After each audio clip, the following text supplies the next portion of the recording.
할렐루야. 네. 우리 일단 강단의 말씀을 좀 다시 한번 각인하는 시간을 가져보도록 하겠습니다. 우리 오늘 본문 말씀은요. 마가복음 11장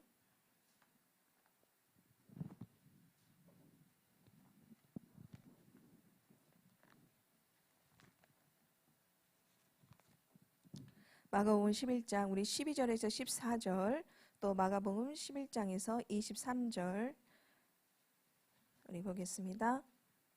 함께 읽겠습니다.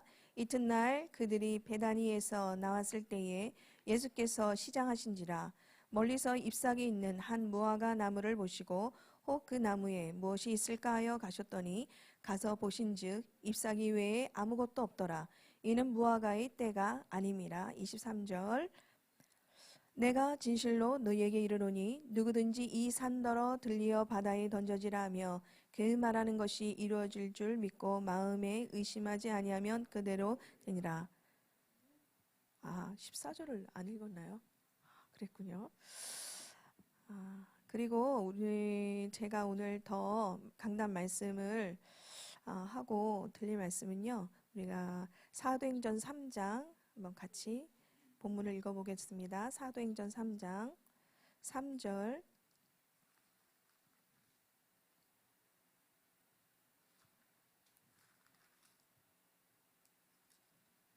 4절에서 8절 우리가 3장 4절에서 8절 한번 같이 읽어보겠습니다. 베드로가 요한과 더불어 주목하여 이르되 우리를 보라 하니 그가 그들에게서 무엇을 얻을까 하여 바라보거늘 베드로가 이르되 은과 금은 내게 없거니와 내게 있는 이것을 내게 주노니 나사렛 예수 그리스도의 이름으로 일어나 걸으라 하고 오른손을 잡아 일으키니 발과 발목이 곧 힘을 얻고 뛰어 서서 걸으며 그들과 함께 성전으로 들어가면서 걷기도 하고 뛰기도 하며 하나님을 찬송하니. 그래서 우리가 잠깐 강단 말씀을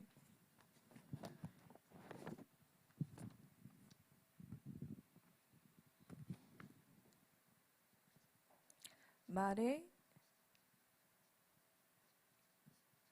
권세를 사용하라입니다.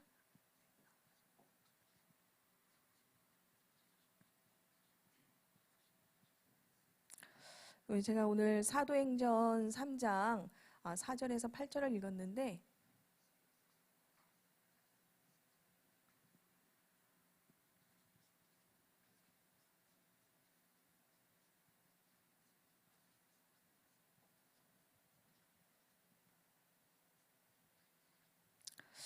따라서 읽어보겠습니다. 니들을 주목하라. 네, 오늘 니들을 주목하라입니다.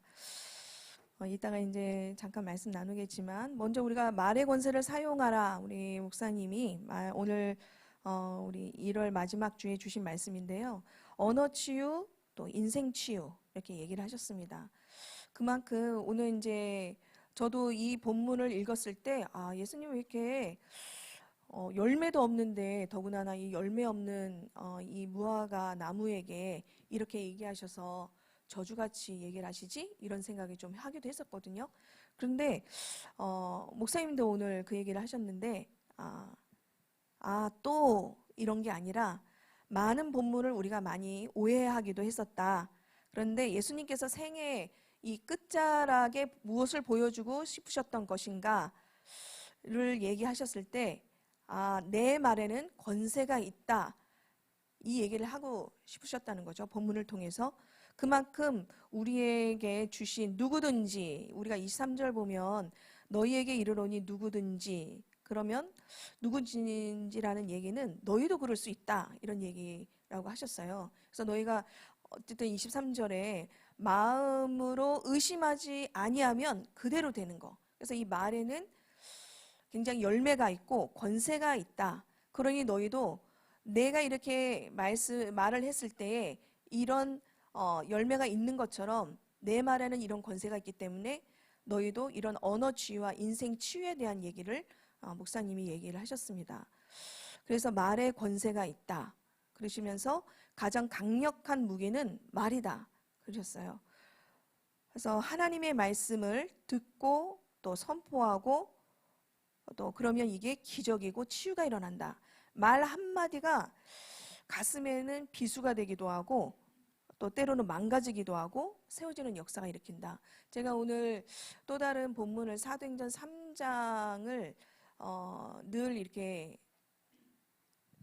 어딜 가면서 이 베드로의 안진뱅이에게 향한 이 말의 고백이 제가 사실은 96년도, 97년도에 제가 비닐하우스에 우리 교회에 그때 이제 예수의 작은 교회인데 오면서 수요 예배인가 이렇게 말씀을 들었어요. 저도 이런 성경에 대한 말씀을 들은 적이 없는 사람이어가지고 불신자여서 이 사도행전 3장에 대한 얘기를 하시는데 수요 예배였던 것 같아요. 야, 너무 드라마틱한 이야기를 너무 생생하게 지금도 제가 기억해요. 그러니 여기서 제가 복음이 이해되어지고 이 안진뱅이의 운명적인 것들을 유일하게 벗어날 수 있었던 것은 이 베드로에게 있었던 정확한 예수 그리스도에 대한 말의 선포에 있었구나.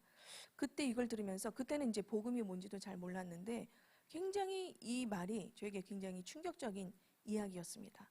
근데 이 결국은 은혜되는 말이 내 마음에 심겨졌는데 제가 이게 말씀이 심겨진 이 말씀이 가는 곳곳마다 전달되어지더라고요. 그래서 아까 목사님도 결국은 말의 권세가 내가 어떻게 사람은 말 한마디가 가슴에 비수가 되어지기도 하고 그 사람은 상처를 받기도 하지만 세워지기도 한다. 인생에. 저는 그 말이 공감이 갑니다. 왜냐하면 제가 특히 이제 목사님의 말씀도 강단의 말씀도 요즘에 이제 치유, 마음의 치유에 대한 것들로 좀 패러다임이 좀 바뀌셨어요. 근데 이제 예전에 비닐하우스나 이런 저 위에 포일동에 있어서는 강력한 이 치유긴 치유인데 어떤 말의 마음의 이런 치유보다는 성도들의 이런 무기력함 그리고 이런 비닐하우스에 있었기 때문에 또다시 막 잘 돈을 벌어야 된다 막 이런 말을 하면 성도들이 힘을 오히려 뺄 것 같아서 비전에 대한 메시지를 굉장히 많이 하셨어요. 꿈과 비전과 그래서 아까 우리가 이제 말씀 중에도 나오셨지만 목사님이 100군데 종들 또 5대양 6대주의 선교사를 파송하는 걸 예전에 그래서 우리가 여름 수련회 갔을 때 티셔츠를 다 단체를 맞췄을 때 제가 그게 기억이 나요.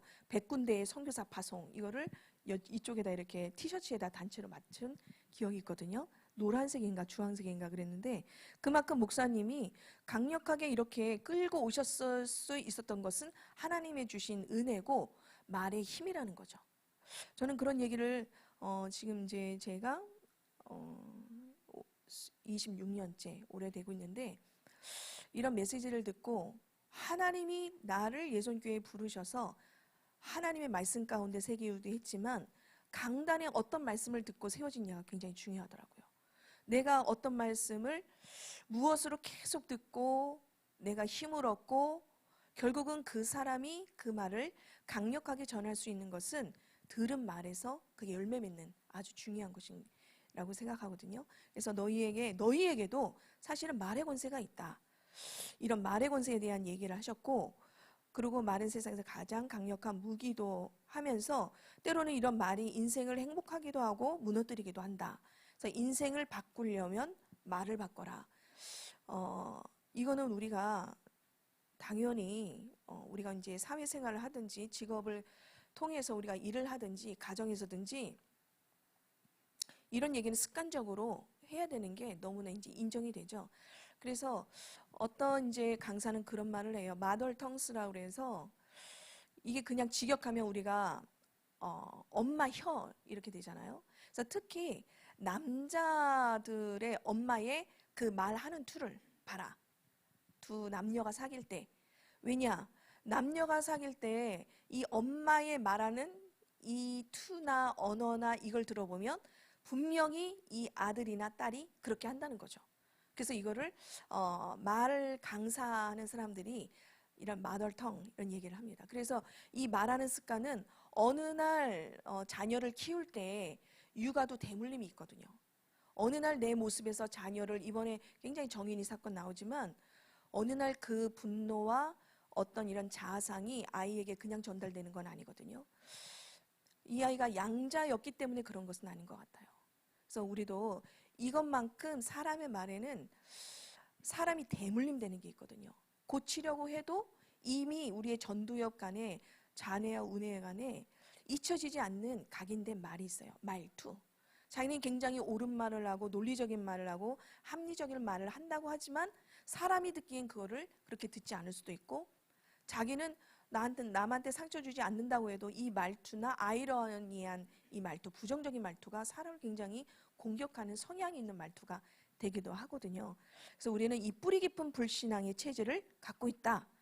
그래서 늘 나에 대한 원망, 억울함, 분노, 분함 이런 것들을 발산한다. 그래서 생명의 우리가 삶을 살아가는 데 있어서 제일 체크되는 것이 이 언어다. 목사님은 이렇게 얘기를 하고 계시고, 또 어제도 우리 청년들하고 나눌 때도 계속해서 반복적으로 얘기를 하는 것이 언어에 대한, 말에 대한, 옛사람 또 새사람, 그렇게 얘기를 하고 계셨습니다.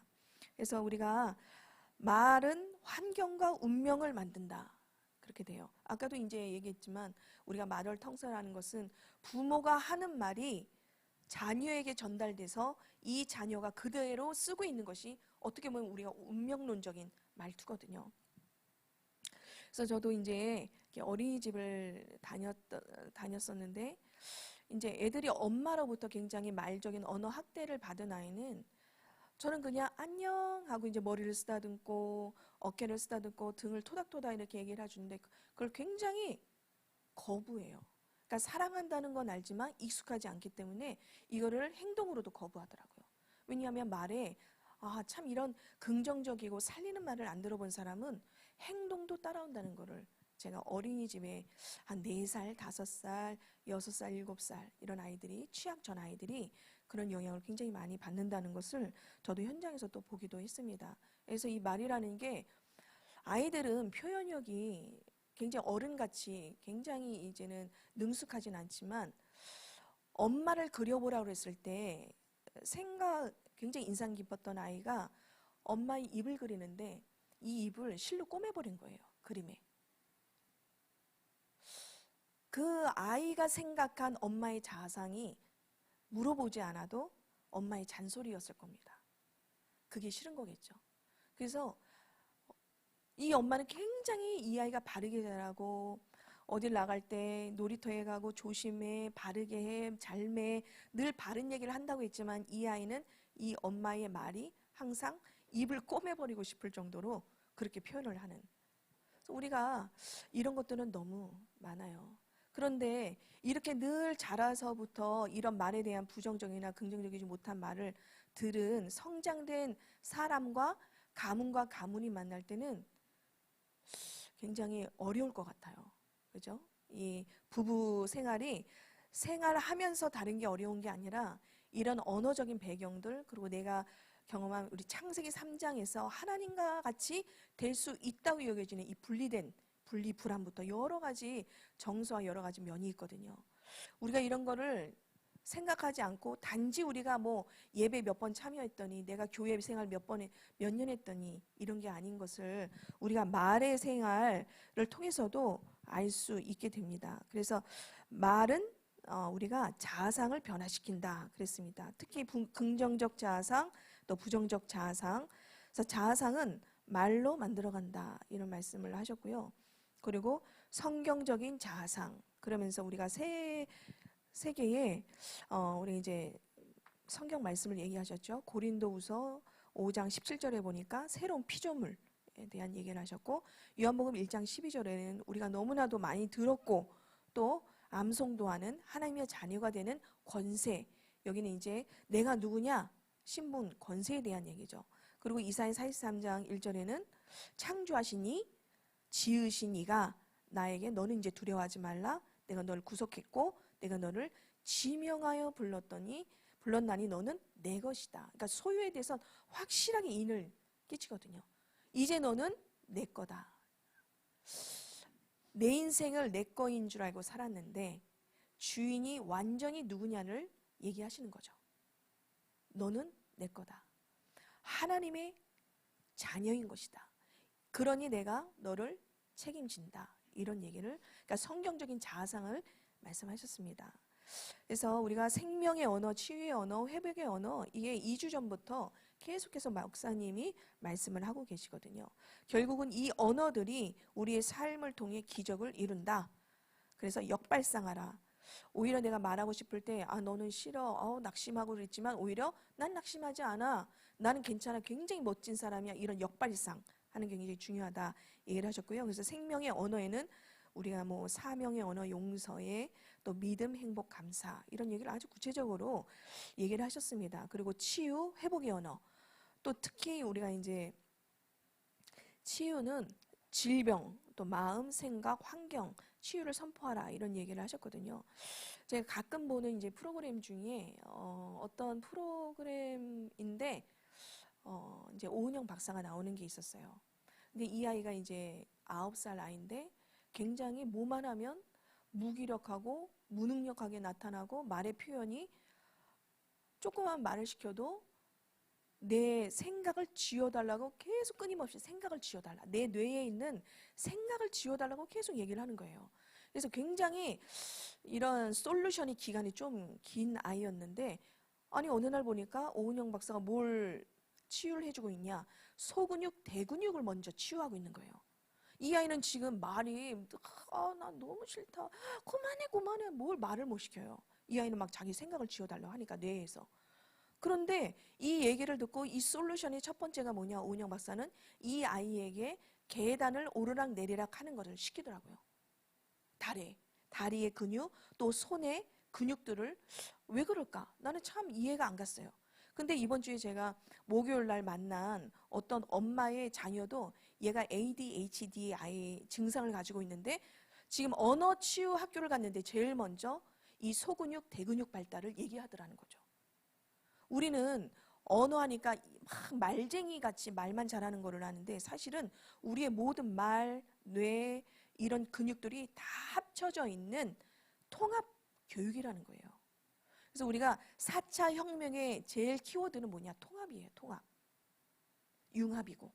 그런 인재의 상을 얘기하고 있거든요. 그래서 우리가 이런 것들이 단지 언어 얘기를 하고 있지만 지금 전인격적인 얘기를 하고 있는 거죠. 그래서 회복의 언어는 비전의 언어, 사명의 언어를 선포할 때 반드시 역사가 일어난다. 결국 우리가 잘 살고 잘 먹고 성공하는 이유가 뭐냐, 이걸 알지 못하면 우리는 불신자같이 교회만, 장소만 옮겼지 불신자의 생각이나 불신자의 삶을 똑같이 비교하고 열등과 이런 것들을 벗어날 수 없는 것들이 우리의 기존 신자, 이런 얘기를 많이 비교하는데, 우리가 한 주간에 꼭 한 번 이상, 당연히 뭐 한 번 이상이겠지만 이런 강단의 말씀을 자꾸 영상으로든 우리가 이렇게 페이퍼로든 생각할 때 이미 우리 언어를 움직이는 이 뇌의 구조가 움직이고 있기 때문에 굉장히 중요한 습관이라고 생각합니다. 결국은 이 말이라는 것은 굉장히 중요한 습관이거든요. 이게 뇌에 있는 모든 것들, 또 우리의 모든 근육들이 움직여줘야 정확한 우리가 언어의 인지라든가 이런 것들이 발달할 수 있기 때문에 한 주간에 우리의 말의 권세를 실질적으로 사용하는 시간이 됐으면 좋겠습니다. 예, 그래서 오늘 사도행전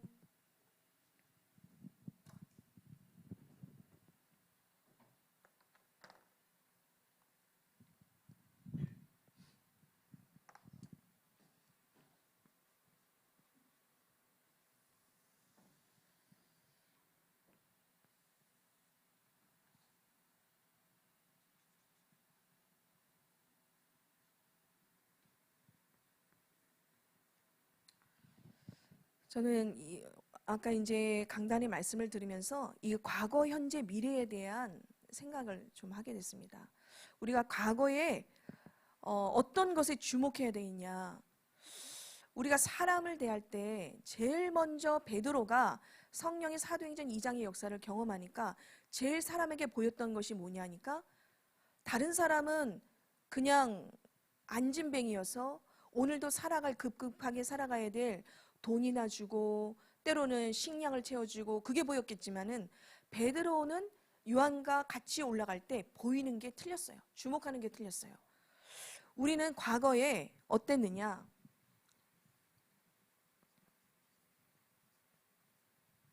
요한복음 8장 44절에 보니까 우리는 태어날 때부터도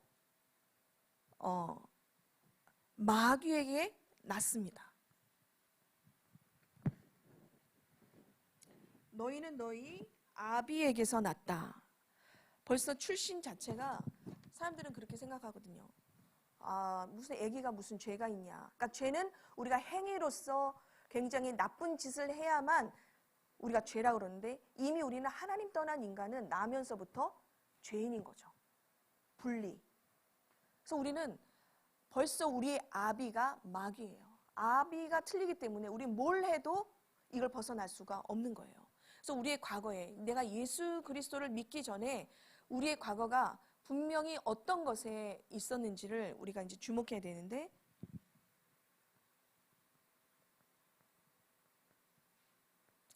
에베소서 2장 1절 3절에는 우리가 죄와 허물로 완전히 죽었었다는 거죠. 그러니까 생명이 없어요. 우리가 이거는 한번 읽어볼까요? 우리가 에베소서 2장 1절에서 3절 한번 읽어보겠습니다.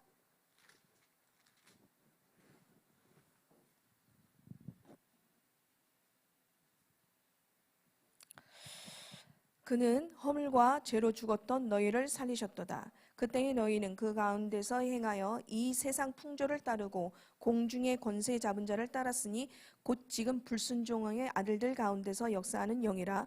전에는 우리도 다 그 가운데서 우리 육체의 욕심을 따라 지내며 육체와 마음에 원하는 것을 하여 다른 이들과 같이 본질상 진노의 자녀이었더니.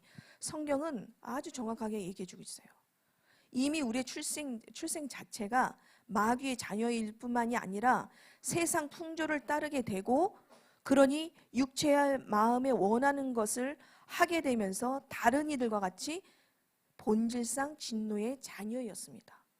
이게 우리가 사람을 대할 때, 나를 대할 때에 주목하여 볼 것이, 나는 나면서부터 아비가 마귀였고, 그러니 내가 마귀의 자녀고, 본질상 진노의 자녀였고 세상 풍조를 따랐을 뿐만이 아니라 죄와 허물로 죽었구나. 이게 나에게 보여야 된다는 거죠. 그러면서 우리가 요한일서 3장 8절에는요. 죄를 짓는 자는 마귀에게 속하나니 그래요. 이게 죄 그냥 사람이 할 수 있지. 아니요. 죄가 절대로 해결이 안 되면 우리는 사단도 필요 없게 되고요. 하나님이 필요 없고 하나님의 은혜의 구속이 별로 실감이 안 나요. 그만큼 이 죄에 대한 자꾸 양심적인 거, 우리가 또 하나님 떠난 이 문제가 하나님만이 유일하게 예수 그리스도가 이 땅에 오셔서 우리의 모든 죄의 문제를 해결하신 유일한 그리스도구나. 이거에 대한 감사가 되기 위해서는 우리가 과거에 뭐였냐. 되게 중요하거든요. 과거에 우리가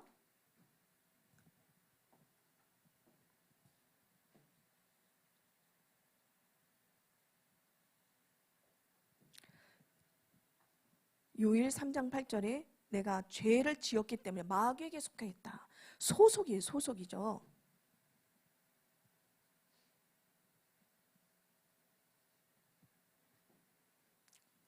이런 과거에 대한 내가 정확하게 보일 때 주목하는 게 틀린 거죠. 그러면 현재는 어떠냐? 전 이 현재를 생각했을 때 이게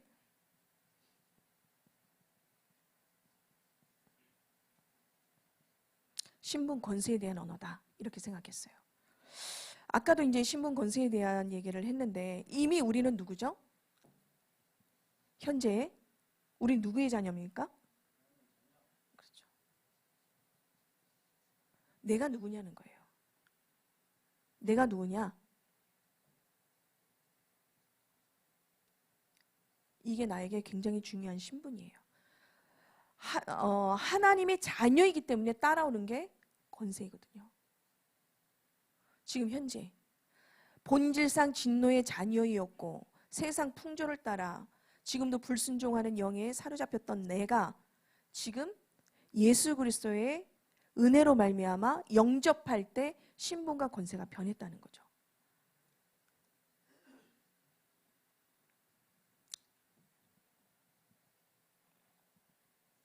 빌립보서 3장 20절에는 지금 나의 모든 스펙이 내가 만들어 오는 스펙이 아니라 지금 우리의 배경은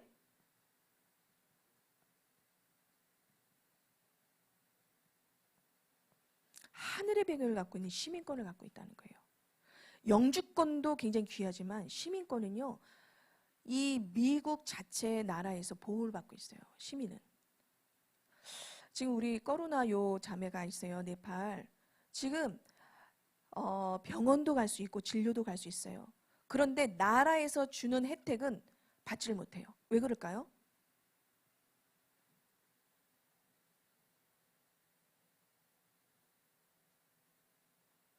주민등록증이 없어요. 우리가 별거 아닌 것 같지만요, 대한민국에서 인정한 시민이라는 완전히 법적으로 있는 거하고 없는 거하고 틀리거든요. 우리가 하늘의 시민권을 가졌다? 분명히 3장 20절에는요, 시민권이란 단어를 쓰고 있거든요.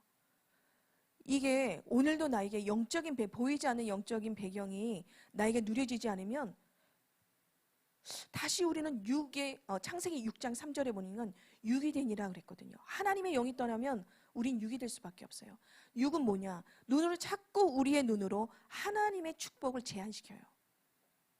그러니까 다른 차원의 삶이 아니라 알고는 있지만 실질적으로 지금 현재를 누리지 못하는 상태게 되는 거죠. 내가 누구냐? 지금도 하늘의 시민권을 가지고 하늘의 배경을 누리고 있는 자다. 이게 지금 우리가 누려야 될 축복이거든요.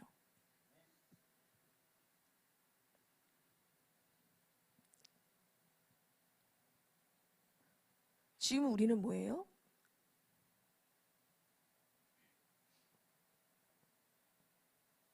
우리는 새로운 피조물이에요. 이전 것은 지나갔어요. 옛 것의 메인자들이 아니라 오늘도 모든 옛 것에 대한 부분은 이 죄와 허물로 죽었었던 나를 살리는 것은 오직 예수 그리스도께서 그 십자가의 피로 우리를 구원하셨거든요. 이게 강력한 우리의 신분과 권세의 언어라는 거죠.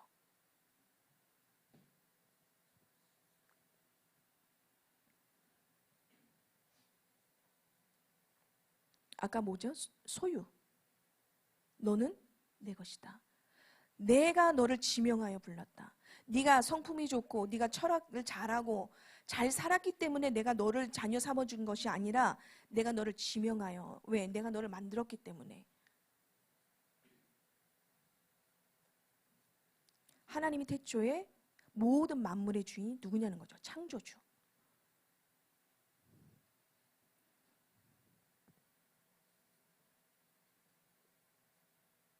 우리가 에베소서 1장 7절 보세요. 많이 계속 작년 내내 얘기하셨다. 그렇죠? 우리가 그 은혜로 말미암아 속량 곧 죄사함의 방법을 뭘로요? 그 피로. 저는 이거를 아까 순간적으로 내 과거가 어땠나? 내가 하나님 없이 내 힘으로 스스로 할 수 있다는 창세기 3장의 나의 상태가 어쨌지? 이걸 알면 내가 진짜 내 사랑하는 사람, 내 가족, 지인, 이게 틀린 거겠죠.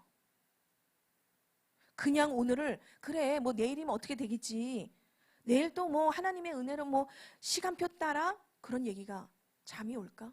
제가 어느 날 다락방을 참 저도 애기들이 이제 어리니까 2살, 3살 나도 업고 안고 막 별로 그날 가고 싶진 않았어요. 지역 다락방을 가게 됐는데 억지로 오라 그래서 이제 제가 애기들 업고 또 선우 업고 가윤이 이제 막 이렇게 데리고 이제 아장아장 유모차 태워서 가는데 그때 이거에 대한 얘기는 아니었어요. 사도행전의 얘기를 해주셨는데 내가 누군지가 확실하게 내가 이런 상태에 있구나. 이 상태가 보여지기 시작하는 거예요. 이게 정확하게 주목해서 나 자신을 보니까 지금 이게 왜 이렇게 중요한지를 깨닫게 됐어요. 그게 다락방에서. 강단 말씀을 정리하면서 이거를 얘기해 주는데 사실 사도행전을 얘기했는데 이게 보이기 시작하는 거예요. 그날 밤에 제가 그렇게 영의 문제, 인간이 하나님 떠난 문제, 영의 문제를 듣는데 이해가 되는 거예요. 잠이 안 오는 거 있죠. 이렇게 될 수밖에 없었던 내가 어떻게 이렇게 됐나? 너무 감사가 되고 은혜가 되는 거예요. 뭘 주입시키려고 날 앉혀놓고 하는 건 아니었는데 성령이 나에게 마음을 말씀으로 나를 진단하게 하고 내 자신을 이 관점에서, 말씀의 관점에서 주목해서 보니까 이 상태가 너무 감사한 거 있죠. 감사하시죠? 네. 그래서 우리 미래, 이거는 저는 사명의 언어다 이렇게 생각하고 있습니다.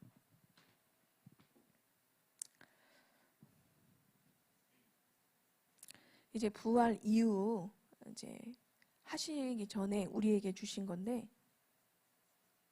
우리 마태복음 28장 19절에서 20절 잠깐 함께 읽겠습니다.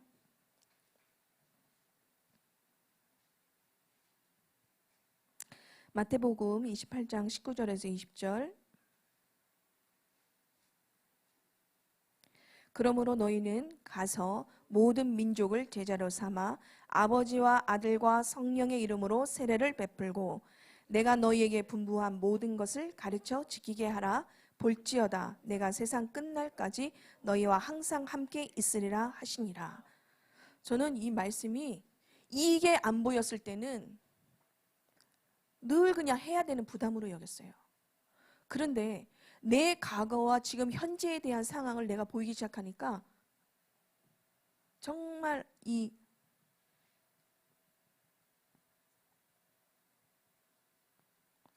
너무 감사하더라고요.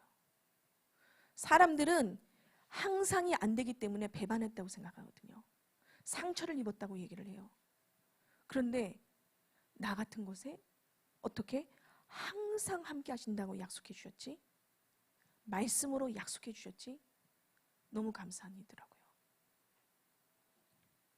이런 나에게 경희야 너는 가서 모든 민족을 제자로 삼아. 어제도 핵심 들어보니까 우리가 237 나라 5천 종족 얘기를 하고 있거든요. 어마어마합니다. 우리가 어떻게 일일이 다 가질 수 있겠어요? 만날 수 있겠습니까?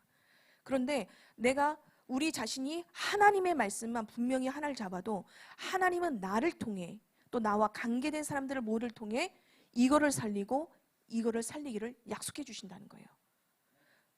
장소를 떠나서.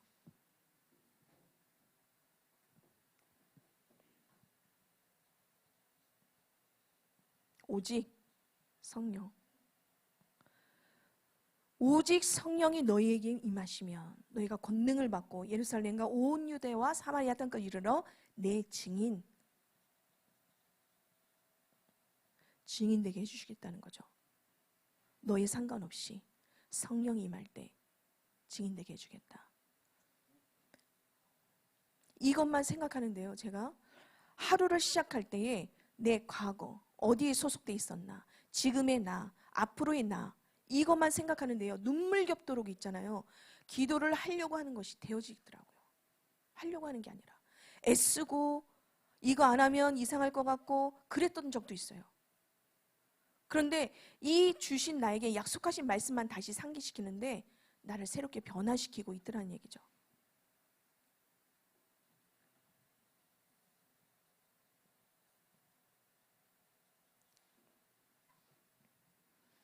요한복음 21장은 뭐죠? 3번씩이나 네.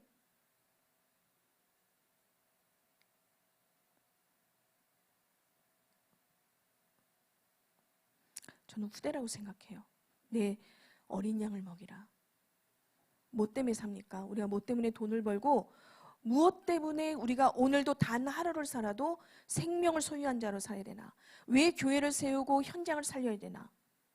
다음 세대가 믿음의 세대를 사사기에 나오는 것처럼 다른 세대가 아니라 다음 세대가 믿음의 세대들이 일어날 수 있도록 우리가 오늘도 여기에 주목하여 진짜 예수님이 필요한 것을 우리가 주목하여 본다면 분명히 말씀을 통해 오늘도 흥황케 하시고 말씀이 왕성하여 사도행전 6장에 보니까 말씀이 왕성하여 제자의 수가 막 일어나는 거예요.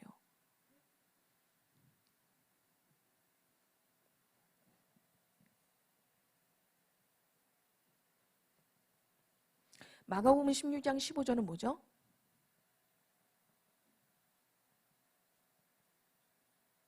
온 천하에 다니며 뭐하라? 만민에게